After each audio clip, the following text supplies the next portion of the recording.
BBMP news 9ಗೆ ಸ್ವಾಗತ.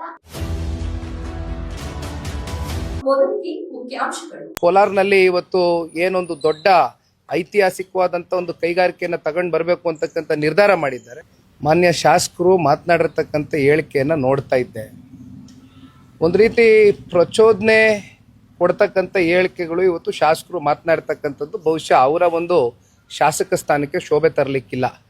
ಇವತ್ತು ಕರ್ನಾಟಕ ರಾಜ್ಯಕ್ಕೆ ಒಂದು ಕೈಗಾರಿಕೆ ಸ್ಥಾಪನೆ ಆಗುತ್ತೆ ಅಂತಕ್ಕಂಥದ್ದಾದಂಥ ಸಂದರ್ಭದಲ್ಲಿ ಒಬ್ಬ ಶಾಸಕ ಅದಕ್ಕೆ ಸಂಪೂರ್ಣವಾದಂಥ ಒಂದು ಸಹಕಾರವನ್ನು ಕೊಡಬೇಕು, ಬೆಂಬಲವನ್ನು ನೀಡಬೇಕು. ಇಲ್ಲಿ ಯಾರನ್ನು ಬಿಟ್ಟು ಮಾಡ್ತಕ್ಕಂಥ ಪ್ರಶ್ನೆ ಇಲ್ಲ. ಮೊದಲು ಇಂಥ ಒಂದು ಸಂಪ್ರದಾಯಗಳು ಸಂಸ್ಕೃತಿಯನ್ನು ಇವತ್ತು ಈ ಕಾಂಗ್ರೆಸ್ನವರೇನು ಹೊಂದಿದ್ದಾರೆ, ಇವೆಲ್ಲವನ್ನು ಬಿಟ್ಟು ನಮ್ಮ ರಾಜ್ಯದ ಸಮಗ್ರ ಅಭಿವೃದ್ಧಿಯ ದೃಷ್ಟಿಯಿಂದ ಕೇಂದ್ರದ ಸರ್ಕಾರ ಕೋಲಾರ್ನಲ್ಲಿ ಇವತ್ತು ಏನೊಂದು ದೊಡ್ಡ ಐತಿಹಾಸಿಕವಾದಂಥ ಒಂದು ಕೈಗಾರಿಕೆಯನ್ನು ತಗೊಂಡು ಬರಬೇಕು ಅಂತಕ್ಕಂಥ ನಿರ್ಧಾರ ಮಾಡಿದ್ದಾರೆ.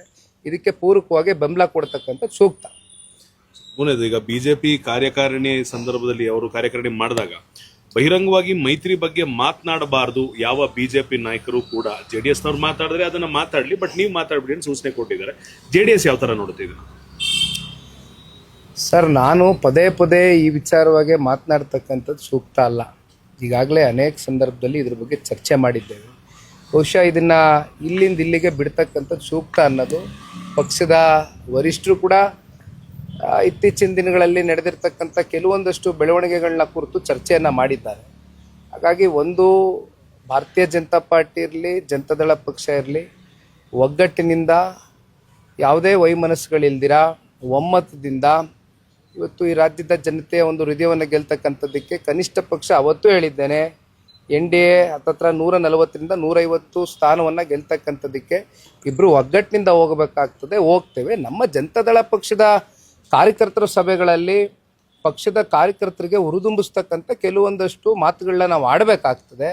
ಅದನ್ನು ಹೊರತುಪಡಿಸಿ ಯಾವುದೇ ರೀತಿಯಾದಂಥ ತೀರ್ಮಾನಗಳು ಕೇಂದ್ರದ ವರಿಷ್ಠರಿಗೆ ಬಿಟ್ಟಿದೆ, ನಮ್ಮ ವರಿಷ್ಠರಿಗೆ ಬಿಟ್ಟಿದೆ. ಚುನಾವಣೆ ಕಳೆದ ನಂತರ ಏನೇನು ತೀರ್ಮಾನಗಳು ತಗೊಳ್ತಾರೆ. ಕೊನೆಯದಾಗಿ ಸರ್, ಸಿಎಂ ಸಿದ್ದರಾಮಯ್ಯನವರು ಸಾಲು ಟ್ವೀಟ್ಗಳನ್ನ, ಇಮೇಜ್ಗಳನ್ನ ಅವರು ಸೋಷಿಯಲ್ ಮೀಡಿಯಾ ಅಕೌಂಟಲ್ಲಿ ಹಾಕೊಂಡಿದ್ದಾರೆ. ಅಲ್ಲಿಗೆ ಒಬ್ಬ ಕುರುಬ ಸಿಎಂ ಆಗಿ ಇದನ್ನ ಸಮಾಜ ಒಪ್ಕೊಳ್ಳಿಲ್ಲ, ಅಥವಾ ಕಳೆದ ಅನೇಕ ದಶಕಗಳಿಂದ ದೊಡ್ಡ ರಾಜಕೀಯ ಧುರೀಣರವ್ರನ್ನ ತುಳಿದಾಕುವಂತ ಪ್ರಯತ್ನ ಮಾಡಿದ್ರು ಅಂತ ಅದು ಒಂದು 4ರಿಂದ 5 ಫೋಟೋಗಳನ್ನ ಹಾಕಿರುವಂಥದ್ದು. ಅಲ್ಲಿಗೆ ಅವರಿಗೆ ಅಭದ್ರತೆ ಕಾಡ್ತಿದ್ಯಾ, ಅಥವಾ JDS ಹಾಗೂ ಅವರ ಪಕ್ಷದಲ್ಲಿರುವಂತ ಬಿಜೆಪಿಯಲ್ಲಿರುವಂತ ವಿರೋಧಿಗಳಿಗೆ ಸಂದೇಶವನ್ನ ಕೊಡ್ತಿದ್ದಾರೆ? ಅದನ್ನ ಯಾವ ತರ ನೋಡ್ತಿದ್ದೀರಾ? ನನಗೆ ಯಾವ ಒಂದು ಅರ್ಥದಲ್ಲಿ ಇವೆಲ್ಲವೂ ಕೂಡ ಸಾರ್ವಜನಿಕ ವಲಯದಲ್ಲೇ ಹೊರಗಾಕಿದ್ದಾರೆ ನನಗೆ ಗೊತ್ತಿಲ್ಲ. ಆದರೆ ಒಂದು, ಮಾನ್ಯ ಮುಖ್ಯಮಂತ್ರಿಗಳು ಜನತಾದಳ ಪಕ್ಷದಲ್ಲಿ ಇದ್ದಂಥ ಸಂದರ್ಭದಲ್ಲಿ, ಇವತ್ತು ಜನತಾದಳ ಪಕ್ಷ ಅಂದರೆ ಭಾಳ ಜನ ಒಕ್ಕಲಿಗರಿಗೆ ಸೀಮಿತವಾಗಿರ್ತಕ್ಕಂಥ ಪಕ್ಷ ಅಂತಕ್ಕಂಥದ್ದು ಒಂದು ರೀತಿ ತಪ್ಪು ಕಲ್ಪನೆಯನ್ನು ಹೊರಡಿಸ್ಬಿಟ್ಟಿದ್ದಾರೆ. ಆದರೆ ದೇವೇಗೌಡರು ಸಾಹೇಬರು ರಾಜಕಾರಣ ಜೀವನದಲ್ಲಿ ಇವತ್ತೇನು ರಾಜ್ಯದ ಮುಖ್ಯಮಂತ್ರಿಗಳಿದ್ದಾರೆ ಅವ್ರನ್ನ ಉಪಮುಖ್ಯಮಂತ್ರಿ ಸ್ಥಾನಕ್ಕೆ ತೆಗೆದುಕೊಂಡು ಹೋಗಿ ಕೂರಿಸಿದ್ರು. ಇನ್ನು MP ಪ್ರಕಾಶ್ರು ಭಾಳ ಹಿರಿಯರು, ನಮ್ಮ ಜೊತೆಲಿ ಇಲ್ಲ, ಇವತ್ತು ಭಾಳ ಹಿರಿಯ ನಾಯಕರು, ಅವ್ರನ್ನೂ ಕೂಡ ಉಪಮುಖ್ಯಮಂತ್ರಿ ಸ್ಥಾನಕ್ಕೆ ತಗೊಂಡೋಗಿರ್ತಕ್ಕಂಥದ್ದು ಇದೇ ಜನತಾದಳ ಪಕ್ಷ. ನನಗೆ ಗೊತ್ತಿಲ್ಲ ಯಾವ ಒಂದು ಹಿನ್ನೆಲೆಯಲ್ಲಿ ಇವತ್ತು ಮುಖ್ಯಮಂತ್ರಿಗಳು ಇವೆಲ್ಲ ಚರ್ಚೆ ಮಾಡ್ತಾ ಇದ್ದಾರೆ ಅಂತ.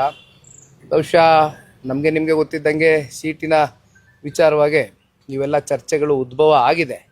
ಆದರೆ ಒಂದು, ಕೇಂದ್ರದಲ್ಲಿ ಕಾಂಗ್ರೆಸ್ನವರು ಆ ನಾಯಕತ್ವಕ್ಕೆ ಏನಾದರೂ ಕೇಂದ್ರದಲ್ಲಿ ಬೆಲೆ ಕೊಡ್ತಾರೆ ಅನ್ನೋದಾದರೆ ರಾಜ್ಯ ನಾಯಕರು, ಬಹುಶಃ ಕೇಂದ್ರ ನಾಯಕರು ಈ ಕೂಡಲೇ ಇಂಟರ್ಫಿಯರೆನ್ಸ್ ಕೊಟ್ಟು ಇದಕ್ಕೆ ಏನಾದರೂ ಒಂದು ತೆರೆ ಎಳಿತಕ್ಕಂಥ ಕೆಲಸ ಮಾಡಬೇಕು. ಇಲ್ಲಾಂದರೆ ಇದೇ ನೆಪ ಹೊಡ್ಕೊಂಡು ಇನ್ನೊಂದು 2 ವರ್ಷ ಇದೇ ರೀತಿ ಕಾಲಹರಣ ಮಾಡ್ಕೊಂಡು ಹೋಗ್ತಾರೆ ಕಾಂಗ್ರೆಸ್ನವರು. Thank you.